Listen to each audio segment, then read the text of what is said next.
Tottenham have a huge problem,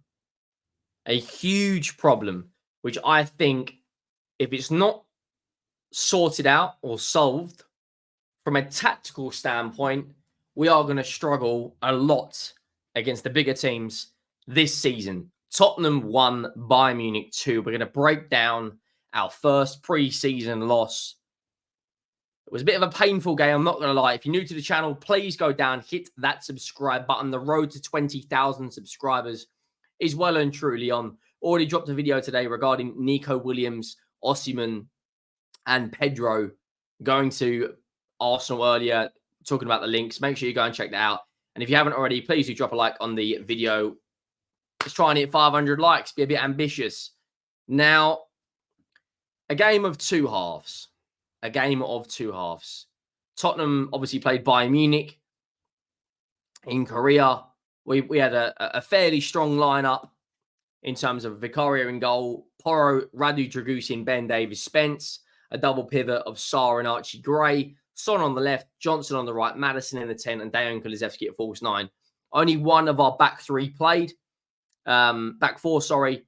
No Van de Ven, no Romero, no Destiny Udogie. Obviously, Van de Ven and Romero are yet to come back from pre-season due to going into the latter stages of international competition. And Destiny Udogie is injured. Bayern Munich had a strong lineup. Not their best, no, the likes of Paulinho, no, Elise, because he's at the Olympics with France.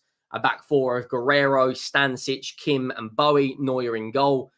Double pivot of Kimmich and Palovic, who looks a talent. Gnabry, Muller, Tell, who was causing us all sorts of problems, and no Harry Kane up front. They played Vidovic. Now, the alarming, huge alarm bells in this game, and been every single preseason game, is Tottenham are very weak down the flanks. Extremely weak on a defensive standpoint down the flanks. Manchester City last season, when we played them in the FA Cup, they found the blueprint on how to beat Tottenham, and that's sit back, bide your time, counter-attack, and dominate Tottenham down the flanks. Last year, we conceded 60-plus Premier League goals, which was actually an improvement on the year before. 2023-2024 season, we conceded 61. 2022-2023 season, conceded 63. This season, in terms of pre-season so far, we've conceded 1 against Hearts, 2 against Vissel Kobe, 3 against the Korean 11, and in our last 3 games, we've conceded 7 goals against Vissel Kobe, Bayern Munich, and the Korean 11. Now, let's be honest, this was Tottenham's biggest challenge of the pre-season. You'd expect Tottenham to batter teams like QPR, Vissel Kobe, Hearts, and the Korean 11. Now, this was the first big test against Bayern Munich to see how Tottenham will get on this season against the bigger teams. And in the first half, it was a bloodbath. We were lucky to go in 1-0 down. Yet again, a poor defensive error. Gabriel Vidovic makes it 1-0 in the 4th minute. Tottenham only had 2 shots, 0 on target in the first minute. In the first half, Bayern Munich battered us. Overall match stats, they beat us in every single department. No Tottenham fan can come out and be annoyed or pissed off at the fact that we did not win that game. Bayern Munich absolutely battered us on stats.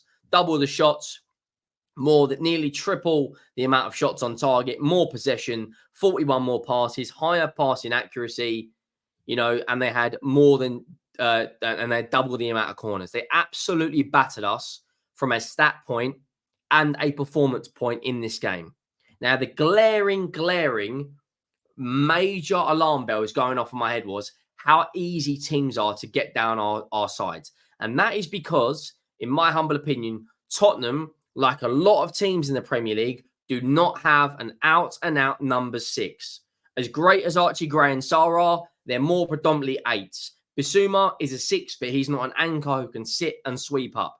The closest thing we have got to someone like that is Ollie Skip, and we all know he's trash. He's only still at the football club purely on the fact that he's homegrown. Genuinely, huge alarm bells to me from a performance standpoint in the first half. However, the second half, we turned it up a notch. And I've spoken a lot about the right-hand side for Tottenham on my main channel, Henry Wright TV. I've spoken a lot about how do Tottenham sort out our right-hand side with Dejan Kulusevski, Brennan Johnson, potentially Pedro Neto? And it looks like we may have found an answer, and that is Pedro Porro. Now, you're probably thinking, Henry, he's our right back. What on earth are you talking about? From an attacking standpoint, Pedro Porro, to me, is a much more better attacker than he is a defensive player. If you look at him and Aaron Wan-Bissaka is an incredibly strong defender, offers nothing going forward. Pedro Porro is very good going forward and a little bit meh defensively. On that right-hand side now, Porro has got 2 goals in his last 3 games, one against Bayern, one against Vissel Kobe. Both for good finishes. He looks he looked like he would cook on that right-hand side. He's a very good crosser of the ball. He's got the pace, right? He's got a very good footballing IQ. He reads the game very well from an attacking standpoint, and he's got an eye for goal. On a defensive side of things, you know, a lot of our fans were bigging up Jed Spence. He got absolutely cooked that first half. You know, Archie Gray and Sarr, ball watching, and it's not the strongest Bayern Munich team. This isn't a Bayern Munich team that played in the Champions League. No Leroy Sano, no Lima, no De Ligt, no Harry Kane, no Paulinho, no Elise. It's not Bayern Munich's strongest team. No Goretzka in that 11. But it's still a strong Bayern side. Now, Tottenham realistically were only missing, you could say, Van der Ven, Romero, and Destiny Udogie. That is it. Bayern Munich were probably missing 6 of their first 11, or close to 6 of their first 11, and they toyed with us in that first half. The second half, we made a lot of changes. We brought on, you know, Jamie Donnelly. We brought on Bergvall. We brought on George Abbott. We brought on Timo Werner. Mikey Moore only come on in the 15 minutes to go. Will Lancashire, who looks a talented player. Brandon Austin. We got a goal from Pedro Porro, but before that, Goretzka made it 2-0. And it's Tottenham last season, very, very, very entertaining to watch. I think we can all agree they were very, very entertaining to watch. But the alarming thing for me is, against the bigger sides, the bigger sides, genuinely, I think